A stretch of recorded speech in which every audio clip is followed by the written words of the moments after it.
সরকারি নির্দেশনা থাকলেও নারায়ণগঞ্জের কোথাও খোলা বাজারে টিসিবির পণ্য বিক্রি শুরু হয়নি। নারায়ণগঞ্জের চাষাঢ়া থেকে আরও বিস্তারিত জানিয়েছেন প্রতিনিধি আব্দুস সালাম। নারায়ণগঞ্জে খোলা বাজারে টিসিবির পণ্য বিক্রি হচ্ছে না।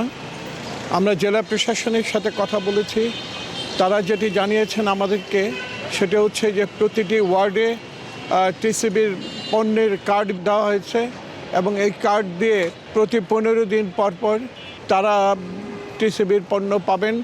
এবং এখানে কিন্তু জেলা প্রশাসন আমাদের জানিয়েছেন প্রতিটি ওয়ার্ডে 1000 থেকে 1500 পর্যন্ত টিসিবির স্থায়ী কার্ড দেওয়া হয়েছে। এই কার্ডের মাধ্যমে কিন্তু সেখানে টিসিবির পণ্য বিক্রি হচ্ছে। এছাড়া খোলা বাজারে ট্রাকে যে টিসিবির পণ্য বিক্রি হওয়ার কথা সেটি কিন্তু এখন পর্যন্ত শুরু হয়নি। শুধুমাত্র জেলা প্রশাসনের উদ্যোগে বিভিন্ন প্রতিষ্ঠান থেকে নিয়ে আসা ট্রাকের মাধ্যমে শুধু সয়াবিন তেল বিক্রি হচ্ছে।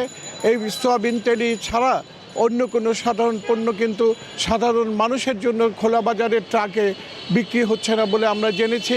এবং জেলা প্রশাসন বলছেন এটি আসলে টিসিবির ঢাকা শহরে যেভাবে বিতরণ করা হচ্ছে নারায়ণগঞ্জে কিন্তু সেভাবে বিতরণের ব্যবস্থা করা হয়নি, যে কারণে কার্ডের বাইরে তারা কিন্তু খোলা বাজারে টিসিবির পণ্য বিক্রির চাহিদা সত্ত্বেও তারা বিক্রি করতে পারছে না।